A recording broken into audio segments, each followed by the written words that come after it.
भक्तगणों, आज आपको श्री देवी भागवत चतुर्स्कंद में व्यासी द्वारा सांभी माया की बलवत्ता का वर्णन, श्री कृष्ण की द्वारा शिव जी की प्रसन्नता के लिए तप करना और शिव जी द्वारा उन्हें वरदान देना। भक्तगणों, यह कथा श्री देवी भागवत चतुर्स्कंद में सुना रहा हूँ।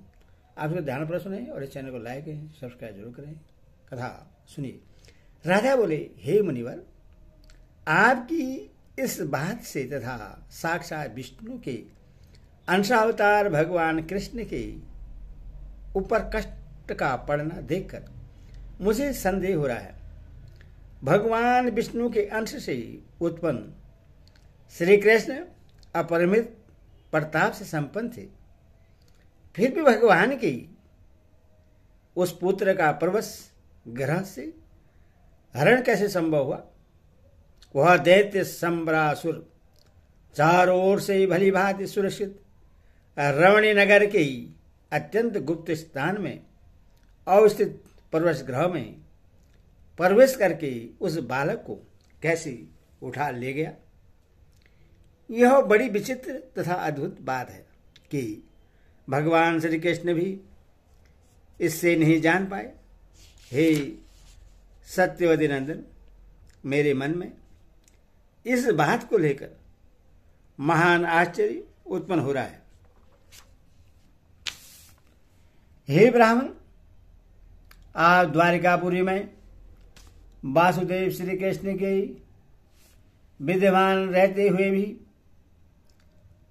सूतिका ग्रह से बच्चे के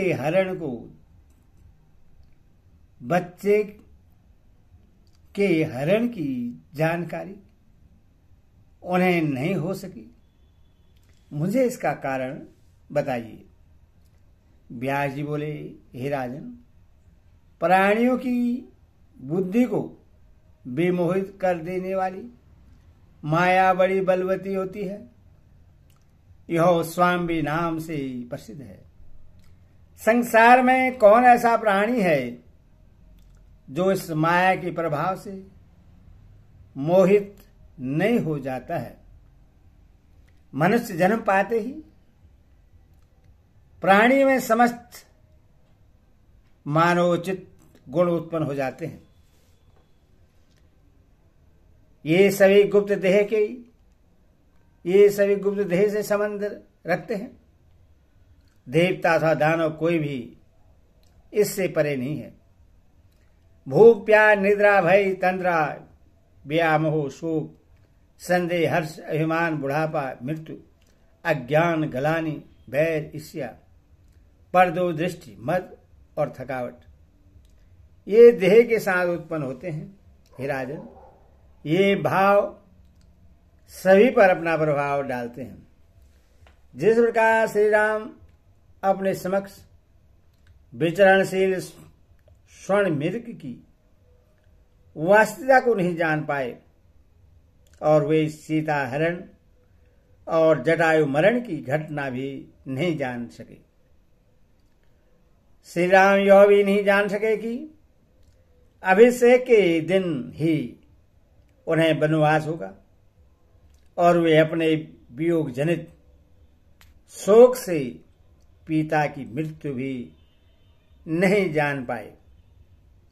रावण के द्वारा बलपूर्वक हरी गई सीता के संबंध में श्री राम कुछ भी नहीं जान सके थे और एक अज्ञानी पुरुष की भांति उन्हें खोजते हुए वन वन में भटकते रहे। तदनंतर उन्होंने बलपूर्वक बाली का वध करके बानरों को अपना सहायक बनाकर सागर पर सेतु बांधा और पुनः उस समुद्र को पार करके उन्होंने सभी दिशाओं में बड़े बड़े शूरवीर बानरों को भेजा। तत्पश्चात संग्राम भूमि में रावण के साथ घोर युद्ध किया, जिसमें उन्हें महान कष्ट उठाना पड़ा। महाबली होते हुए भी श्री राम को नागपाश में बंधना पड़ा बाद में गरुड़ की सहायता से वे रघुनंदन बंधन मुक्त हुए। श्री राम के कोप करके समरभूमि रावण, महाबली, कुंभकर्ण, मेघनाथ तथा निकुंभ का संहार किया। भगवान श्री राम को जानकी की निर्दोषता का भी परिज्ञान नहीं हो सका और उन्होंने शुद्धता की परीक्षा हेतु प्रज्वलित अग्नि में उनका प्रवेश कराया। तत्पश्चात दशरथ पुत्र श्री राम ने परम पवित्र तथा प्रिय सीता को लोक निंदा के भय से दूषित मानकर उनका परित्याग कर दिया। वे श्री राम अपने पुत्रों लव कुश को नहीं पहचान सके।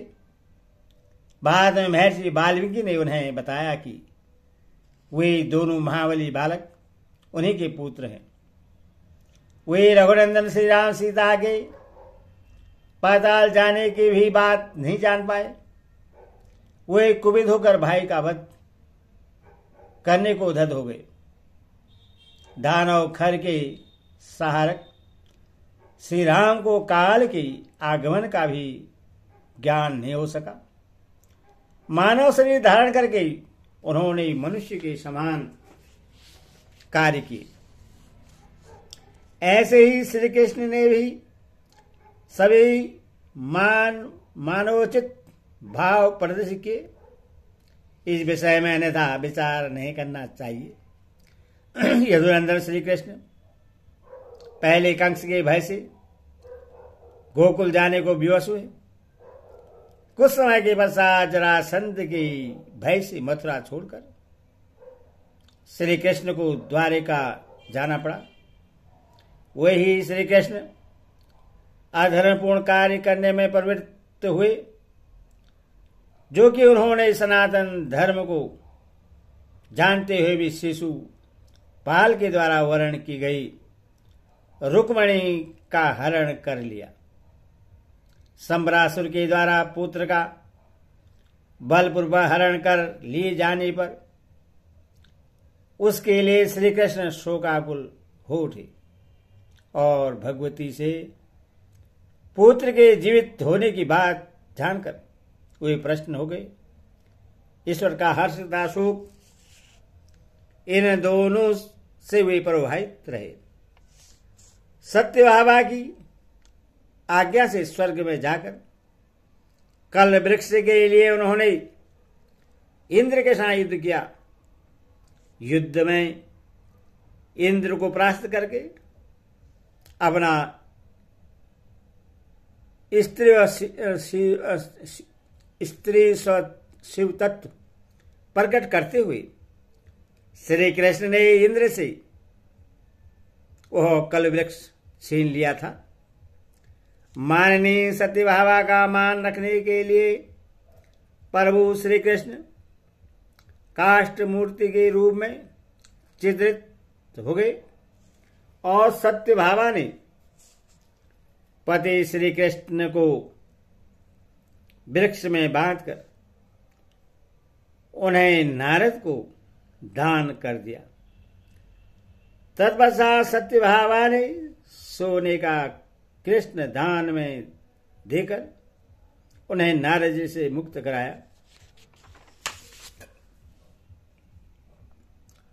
रुक्मणी ने प्रद्युम्न आदि विशिष्ट गुण संपन्न पुत्रों को देखकर दीन भाव से जामंती ने कृष्ण से सुंदर संतान हेतु याचना की।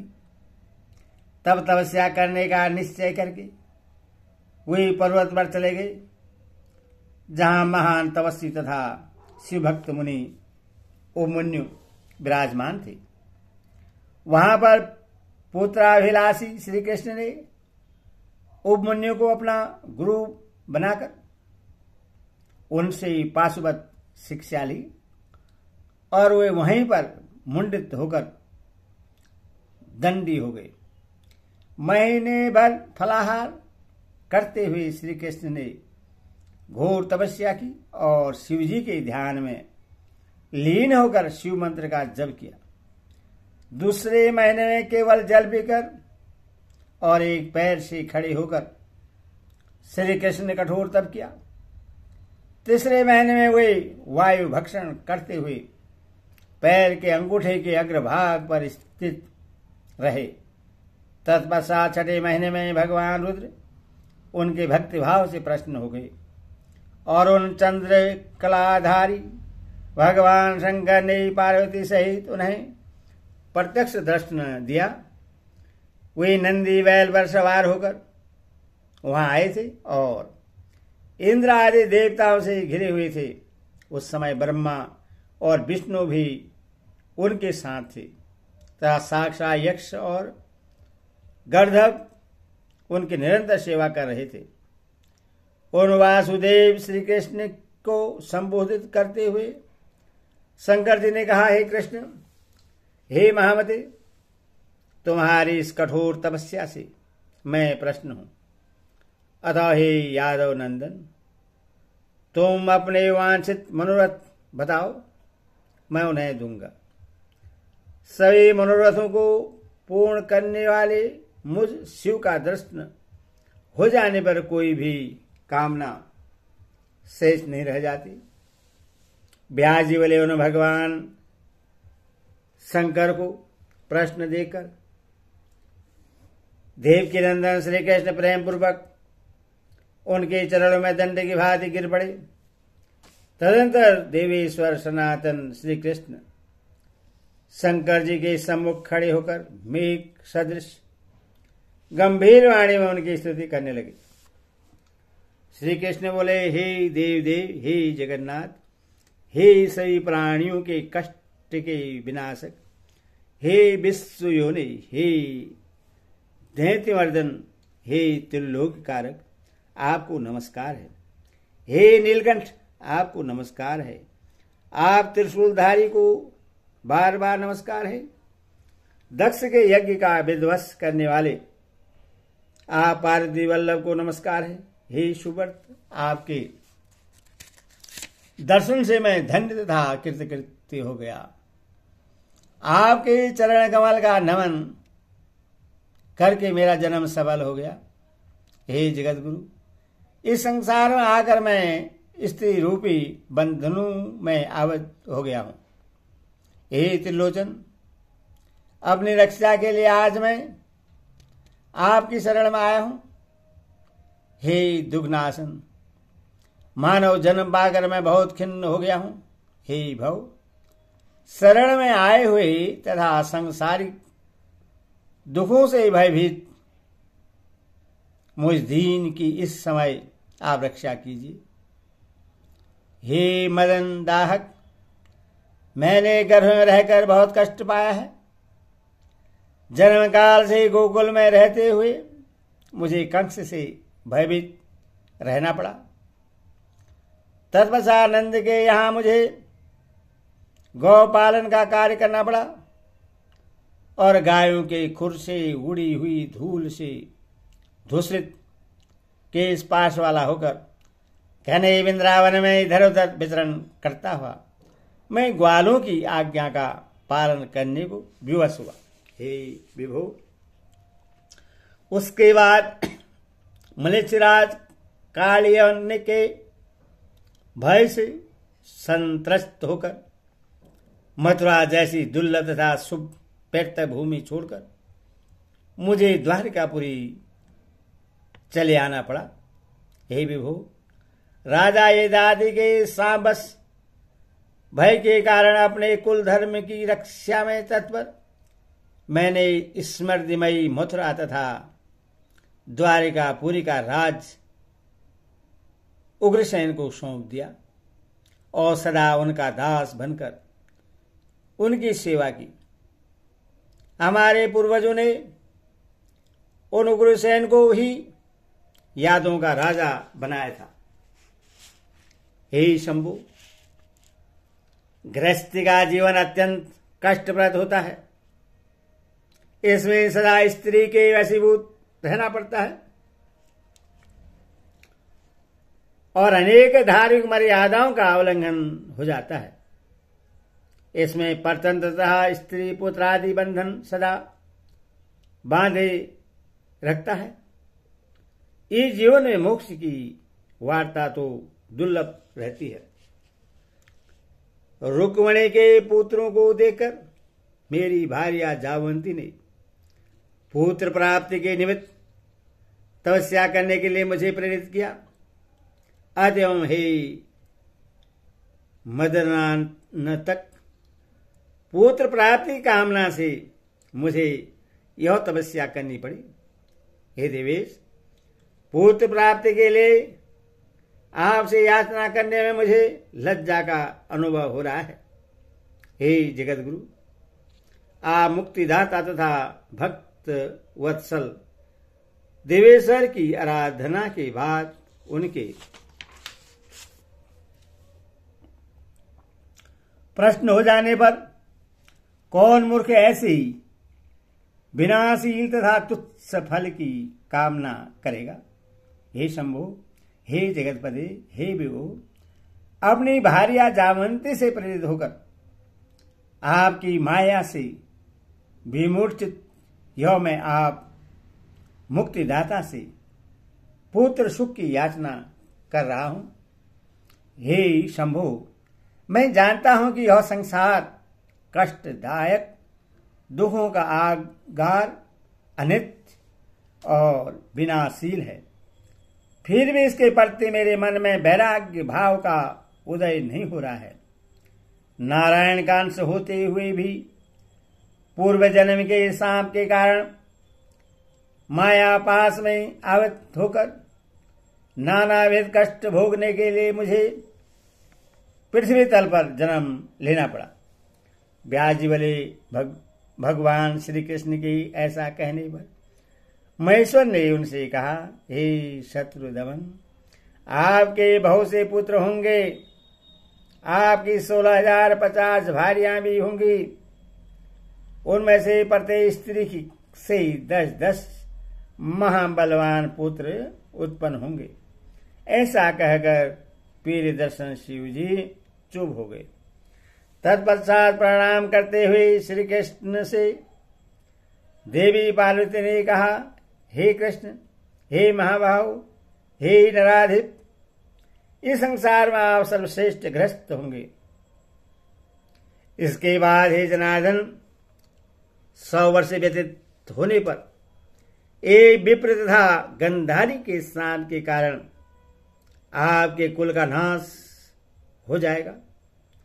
शाम बस अज्ञान में पड़कर आपके पुत्र तथा अन्य सभी यादव आपस में एक दूसरे को मारकर रणभूमि में विनष्ट हो जाएंगे और आप अपने भाई बलराम के साथ यह शरीर छोड़कर दिव्य लोक को प्रयाण करेंगे। हे विभो, हे प्रभु, आपको होनहार के विषय में किसी प्रकार की चिंता नहीं करनी चाहिए, क्योंकि अवश्य भावी घटनाओं का कोई भी प्रतिकार संभव नहीं है। हे मधुसूदन, मेरी सर्वदा यही निश्चित मंतव्य रहा है कि भावों के विषय में शोक नहीं करना चाहिए।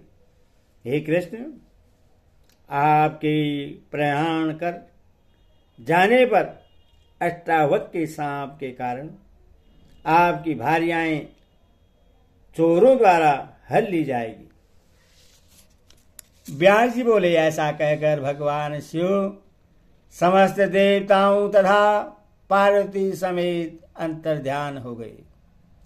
इसके बाद अपने गुरु उपमन्यु को प्रणाम करके श्री कृष्ण भी द्वारिकापुरी के लिए परिस्थित हुए।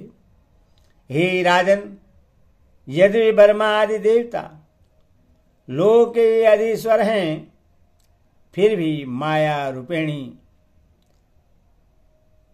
नदी की उताल तरंगों के आघात प्रत्याघात से शुद्ध अंतकरण वाले बनकर वे भी उसी प्रकार उस माया के अधीन रहते हैं। जैसी कठपुतली बाजी घर के अधीन रहती है। उनके पूर्व जन्म के संचित कर्म जिस प्रकार के होते हैं उसी के अनुरूप पर ब्रह्मा स्वरूपिणी माया उन्हें सदा प्रेरित करती रहती है। उन भगवती के हृदय में किसी प्रकार की विषमता अथवा निर्दयता का लेश मात्र भी नहीं रहता। वे अकेले भुवन की ईश्वरी केवल जीवों को भवबंधन से छुटकारा दिलाने के लिए निरंतर प्रयत्नशील रहती है। यदि वे भगवती इस चराचर जगत की सृष्टि न करती तो समग्र जीव जगत माया शक्ति के बिना सर्वदा के लिए जड़ ही रह जाता। अतएव वे भगवती करुणा करके यह जगत और जीव आदि जो भी हैं उनकी रचना करती है तथा उन्हें कर्मशील बनाने के लिए सहत प्रेरणा देती रहती है। अतएव ब्रह्मादि देवताओं के भी इस प्रकार माया विमोहिनी हो जाने में संदेह नहीं करना चाहिए, क्योंकि समस्त देवता तथा दानव माया से निरंतर आवृत रहते हुए भगवती योग माया के अधीन रहते हैं। स्वच्छता विचरण एवं विहार करने वाली वे देवेश्वरी भी स्वतंत्र है। अतएव हे राजन, उन महेश्वरी की सम्यक प्रकार से पूजा करनी चाहिए। तीनों लोकों में उनसे श्रेष्ठ कुछ भी नहीं है। उन पराशक्ति भगवती योग माया के पावन चरणों का सदा स्मरण बना रहे, यही जीवन की सफलता है।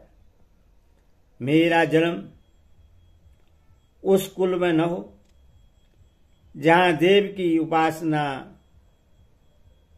मेरा जन्म उस कुल में न हो जहां देवी की उपासना न होती हो। मैं उन देवी का ही अंश हूं, दूसरा नहीं। मैं ही ब्रह्मा हूं तथा मैं शोक का भागी नहीं हो सकता। इस अभेद बुद्धि से युक्त रहते हुए उन सदा सनातन जगदम्बा का चिंतन करना चाहिए।